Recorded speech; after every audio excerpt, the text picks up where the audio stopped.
विवादित ढांचे के ऊपर भगवा झंडा गाड़ते सनातनी संगठन।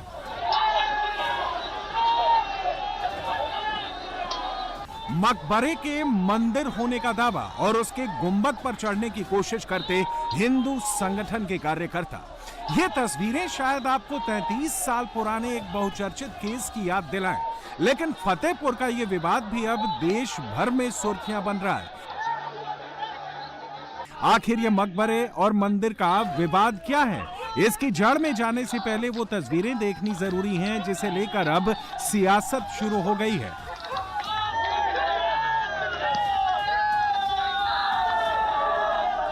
दरअसल हिंदू संगठनों ने कल ही ये ऐलान कर दिया था कि वो 11 अगस्त यानी आज ठाकुर जी के मंदिर में जाकर साफ सफाई और पूजा अर्चना का काम करेंगे, जबकि मुस्लिम पक्ष इसे मकबरा बताता है। विवाद की आशंका को देखते हुए प्रशासन ने इसके चारों तरफ बैरिकेडिंग कर दी और भारी संख्या में पुलिस की तैनाती भी की गई। अपने तय समय के मुताबिक हिंदू संगठनों के कार्यकर्ता यहां आए। पुलिस के साथ इनकी हल्की झड़प हुई। इसके बाद बजरंग दल के कुछ कार्यकर्ता बैरिकेडिंग को तोड़ते हुए विवादित परिसर में घुस गए। ज्यादातर कार्यकर्ताओं के हाथ में भगवा झंडे थे।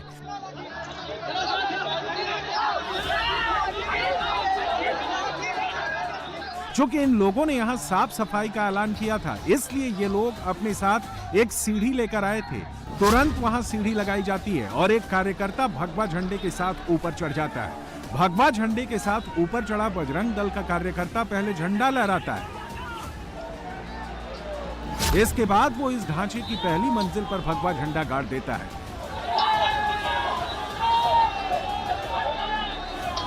झंडा गाड़ते ही वो नीचे की तरफ आने लगता है। इस दौरान एक और कार्यकर्ता सीढ़ी पर ऊपर जाने की कोशिश करता है और पहले से वहां मौजूद कार्यकर्ता को दूसरा भगवा झंडा देता है, लेकिन पहला कार्यकर्ता इस झंडे को नहीं लेता और नीचे उतर जाता है। मानो वो कह रहा हो कि एक भगवा झंडा गाड़ने से उन्होंने जो मैसेज देना था दे दिया है। जिस दौरान विवादित ढांचे पर भगवा झंडा फहराने का कार्यक्रम चलता है, उसी दौरान हिंदू संगठनों के कार्यकर्ताओं का दूसरा समूह इस कथित मकबरे के पास मौजूद मजार पर तोड़फोड़ करता है। कुछ कार्यकर्ताओं के हाथ में डंडे थे तो कुछ उन्हीं बल्लियों को लेकर आए थे जो पुलिस ने बैरिकेडिंग के लिए लगा रखी थी। काफी देर तक मजार में इसी तरह तोड़फोड़ चलती रही। वहां लगी सीमेंट की जाली तोड़ दी जाती है, कोई पत्थर मार रहा है तो कोई ईंट से मजार को तोड़ रहा है। जिसके हाथ में जो पड़ा वो उसी से मजार तोड़ने लगा। बाद में वहां एक भगवा झंडा भी लगा दिया गया। कुछ देर पहले जो यहाँ के हालात थे वो हालात काफी ज्यादा विस्फोटक थे, काफी ज्यादा गड़बड़ थे, क्योंकि जो हिंदू संगठन आज यहाँ पर पूजा अर्चना करना चाह रहे थे उनके द्वारा जो यहाँ पर लोग पहुंचे, आप अभी भी देख सकते हैं कि जो भगवा झंडा है वो भगवा झंडा यहाँ पर लेकर के आया गया और भगवा झंडे को ही मकबरे पे भी फहराया गया। और उसके बाद जब यहाँ पर पुलिस टीम पहुंचती है तो इस झंडे को यहाँ से हटाया जाता है, क्योंकि कहीं ना कहीं दोनों पक्ष आमने सामने आ गए थे। और यहाँ पर जो मजार है, मजार पे जो पड़ी हुई ईंटें हैं वो ये बताते हैं कि किस तरीके से इस मजार को फिलहाल मौके पर तोड़ा गया।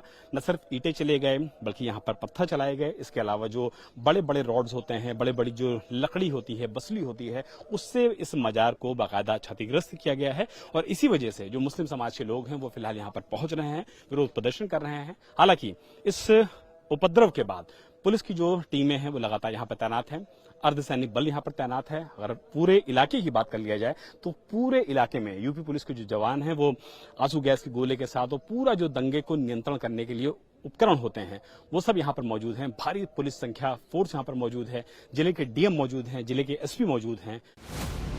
पुलिस और प्रशासन की मौजूदगी में जिस तरह विवादित ढांचे में भगवा झंडा फहराया गया, मजार में तोड़फोड़ की गई, उसके बाद कानून व्यवस्था, खासकर फतेहपुर जिला प्रशासन की इच्छा शक्ति पर सवाल खड़े हो रहे हैं। प्रशासन से पूछा जा रहा है कि जब हिंदू संगठनों ने पहले ही कार सेवा का ऐलान कर दिया था तो फिर बवाल रोकने के समुचित इंतजाम क्यों नहीं किए गए? दूसरा सवाल यह है कि हिंदू संगठनों के कार्यकर्ताओं की संख्या इतनी ज्यादा भी नहीं थी कि उन्हें रोका ना जा सके, लेकिन प्रशासन ने हंगामा कर रही भीड़ के विवादित परिसर तक जाने से रोकने में जरूरी इच्छा शक्ति नहीं दिखाई। ना तो बैरिकेडिंग के पास उन्हें रोका गया और ना ही ढांचे के पास बैरिकेडिंग के भी द्विस्तरीय इंतजाम नहीं थे। ये देखिए उस वक्त की तस्वीर जब हिंदू संगठन के कार्यकर्ता बैरिकेडिंग तोड़कर अंदर जाने की कोशिश कर रहे थे। देखने से ही लग रहा है कि पुलिस उन्हें रोक नहीं रही थी बल्कि खाना पूर्ति कर रही थी। पुलिस ने ना तो लाठियां भांजी ना ही किसी दूसरी तरह का बल प्रयोग किया। हालांकि अब प्रशासन और पुलिस की तरफ से कहा जा रहा है कि स्थिति नियंत्रण में है। अभी हमारी प्राथमिकता ये है सबसे पहले कि शांति व्यवस्था बनी रहे और लोगों में कॉन्फिडेंस रहे प्रशासन के प्रति, इसलिए हम लोगों से बातचीत भी कर रहे हैं और सभी लोगों ने यहाँ पर सरकारी अभिलेखों में क्या है यहाँ पर जो है इसके बारे में पूरे एक विस्तार में आपको रिपोर्ट देते हैं। सर, हिंदू या समुदाय या मुस्लिम समुदाय के लोगों से वार्ता कुछ हुई अभी जो घटना हुई इसके बाद? पहले हुई थी वार्ता और बाकी यहाँ पे भी जो लोग आए थे उनसे भी वार्ता हुई, काफी देर तक आपने भी देखा। सर, यहाँ पे बताया जा रहा है 12 बीघे जमीन को लेकर के पूरा पूछताछ रचा गया था। इसमें यहाँ पे 12 बीघे जमीन है और यहाँ पे आज मौके पे मात्र 2 बीघे जमीन बची हुई है। जमीन को लेकर पूरा षड्यंत्र चल रहा है। ऐसा अभी हमारे संज्ञान में नहीं है। जो लोग यहाँ पे मकबरे के आसपास इकट्ठा हुए थे उन सभी लोगों को समझा बुझा करके वापस कर दिया गया है।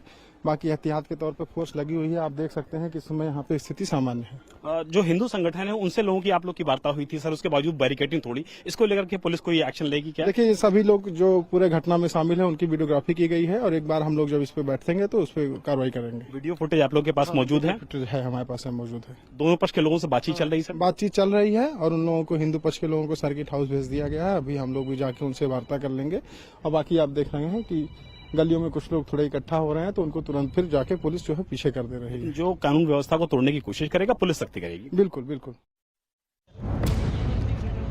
प्रशासन ने फिलहाल तो हालात पर काबू पा लिया है, लेकिन हिंदू संगठनों का कहना है कि जब तक वो मंदिर को वापस नहीं पा लेते तब तक उनका आंदोलन जारी रहेगा। इस आंदोलन की अगुवाई बजरंग दल के पदाधिकारी कर रहे हैं। बीजेपी के स्थानीय नेता पीछे से सपोर्ट कर रहे हैं। ऐसे में बजरंग दल का कहना है कि ठाकुर जी का ये मंदिर उनके लिए आस्था का सवाल है, अपना अधिकार छोड़ेंगे नहीं।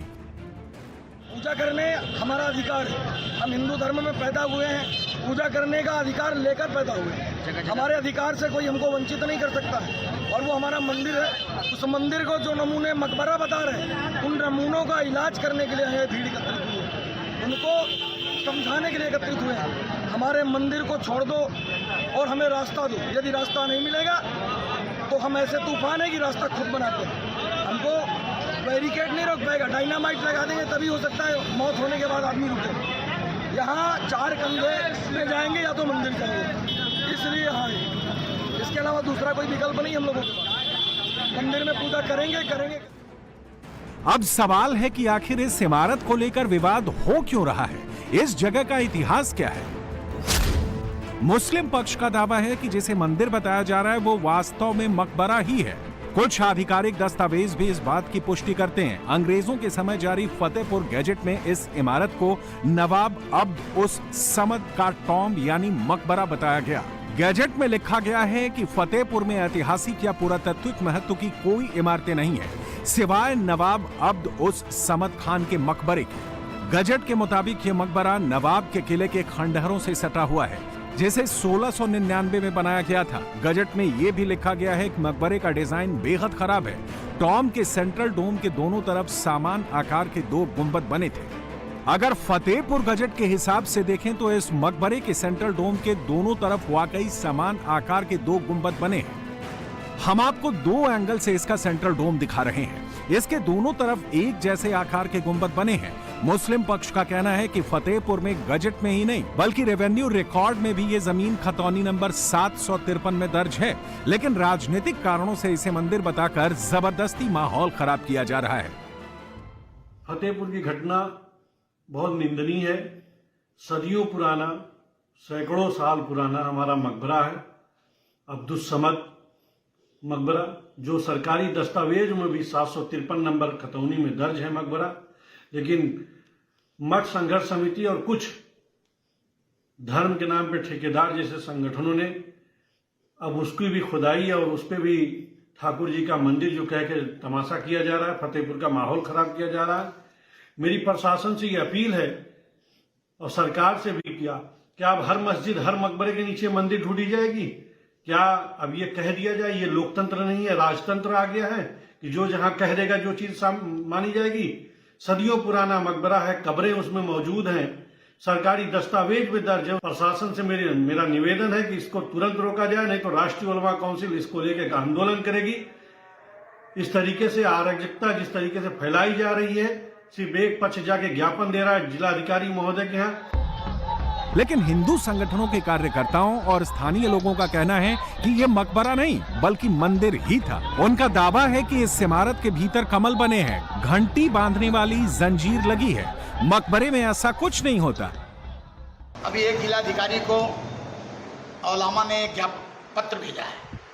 उस पत्र में उन्होंने कहा भी है कि ये राष्ट्रीय संपत्ति है और मकबरा बना हुआ है, कुछ लोग उसको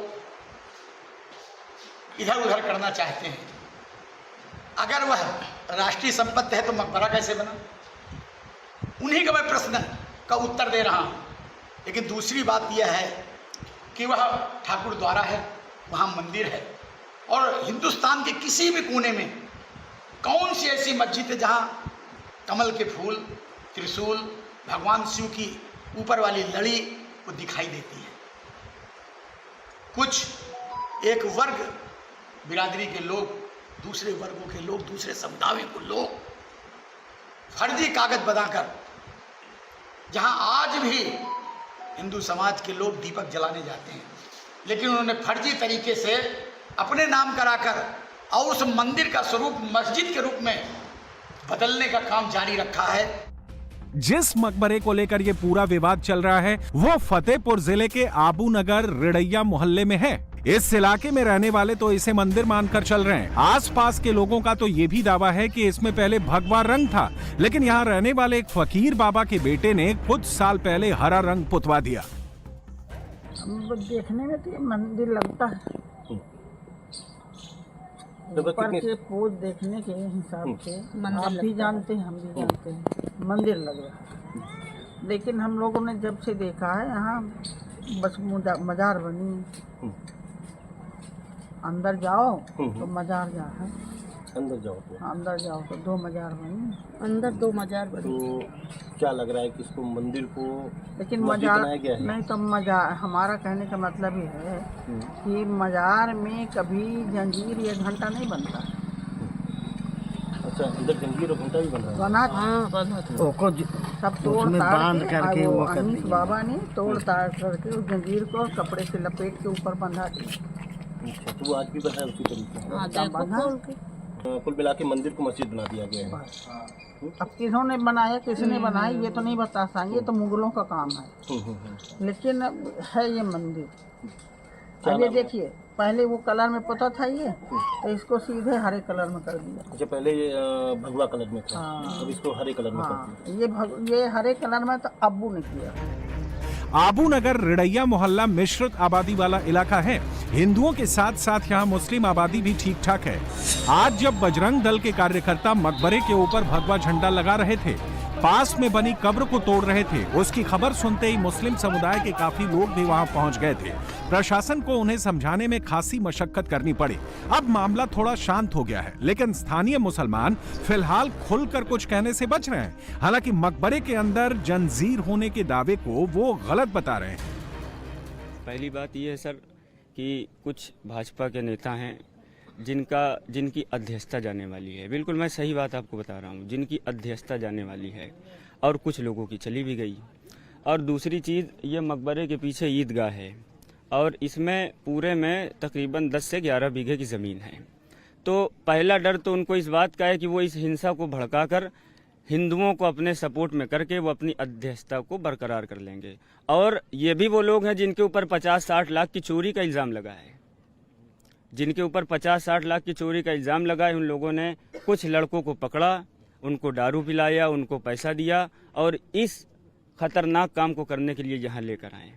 असल वजह इसकी ये है कि उनकी अध्यक्षता जा रही थी, वो अपनी अध्यक्षता बचाने के लिए इतने बड़े खराब काम को उन लोगों ने अंजाम दे दिया। ये बहुत बेशकीमती जगह है और ये सरकारी संपत्ति है। जो लोग उपद्रव करे हैं उनकी नियत में खोट है। वो ये चाहते हैं कि इस 11 बीघा जमीन पे हम किसी तरीके मुस्तैद हो जाएं, जो कि सरकारी संपत्ति है, राष्ट्रीय संपत्ति मकबरा लिखा हुआ है उस पे, बाकायदा पूरा चढ़ा हुआ है। तो जब वो जमीन राष्ट्रीय है, सरकार की है, तो उनकी नियत इसमें है कि भाई हम सरकार में हैं तो हम किसी तरीके पहले यहाँ पे तोड़फोड़ उपद्रव करें, फिर धीरे से इस जमीन में करें। क्योंकि आप देख लीजिए कि असल जो विवाद है वो जमीन है, जमीन का है। क्योंकि जो मकबरा है ये 350 साल पुराना है। पहली कब्र जो है वो 1699 में बनी। लेकिन हिंदू संगठन के लोग इस बात पर अड़े हैं कि मकबरा नहीं बल्कि मंदिर ही है। फिलहाल प्रशासन ने फैसला किया है कि जन्माष्टमी तक इस इलाके में सुरक्षा व्यवस्था आज ही की तरह कड़ी रखी जाएगी। स्थानीय लोग इसे ठाकुर जी का मंदिर यानी कृष्ण मंदिर बता रहे हैं, इसलिए जन्माष्टमी तक यहां सुरक्षा चाक चौबंद रखी जाएगी। बजरंग दल के पदाधिकारी कह रहे हैं कि जन्माष्टमी तो यहां ही मनाएंगे। वहीं मुस्लिम समुदाय को समाजवादी पार्टी का सपोर्ट मिला है। समाजवादी पार्टी का कहना है कि सरकार की शय पर यह सब बवाल किया जा रहा है, वो इस मुद्दे को संसद में उठाएंगे। श्री कृष्ण जन्माष्टमी का हमारा त्योहार आ रहा है, बड़ा पर्व होता है जी। और कलयुग के बड़े भगवान होते हैं भगवान श्री कृष्ण। तो उनके भी जहाँ जहाँ भी मंदिर है उनके, तो उसकी सफाई के निमित्त तमाम लोगों ने उस अतिक्रमण कर रखा होगा कई जगह, तो उसकी सफाई के निमित्त पूरा हिंदू समाज एकत्रित हो रहा है और विधिवत सफाई करेंगे, पूजा अर्चना करेंगे। और हम सभी धर्मों का सम्मान करते हैं, लेकिन हमारे भी मंदिर जहाँ लोग डिस्टर्ब कर रहे हैं तो उनको हम व्यवस्थित करने के लिए सब एकत्रित हो रहे हैं। और मंदिर की सफाई होगी, केवल एक अभियान है मंदिर की सफाई। और एक मंदिर है जहाँ पे हमको लगता है कि वहाँ कोई अतिक्रमण किया गया है, उसको व्यवस्थित रूप से करके और अपने पक्ष में उस मंदिर को लाना है। वहाँ पूजा होने में बाधा हो रही थी, तमाम चीज़ें गड़बड़ हो रही थी, उनको ठीक करने के लिए हिंदू समाज एकत्रित हो रहा है। फतेहपुर में जिस तरीके से 300-400 साल पुराना दरगाह जो मकबरा था उसको तोड़ दिया, जबकि वो सील था, पुलिस मूक दर्शक बनी खड़ी रही। हम उसको सदन में नियम 56 में उठाएंगे। इस तरीके से समाजवादी पार्टी के लोग लोकतांत्रिक और संवैधानिक तरीके से जो अपने आंदोलन कर रहे हैं और भारतीय जनता पार्टी के संरक्षण में ये सरकार हम लोग के अधिकारों का हनन कर रही है, हम लोग इसका विरोध कर रहे हैं।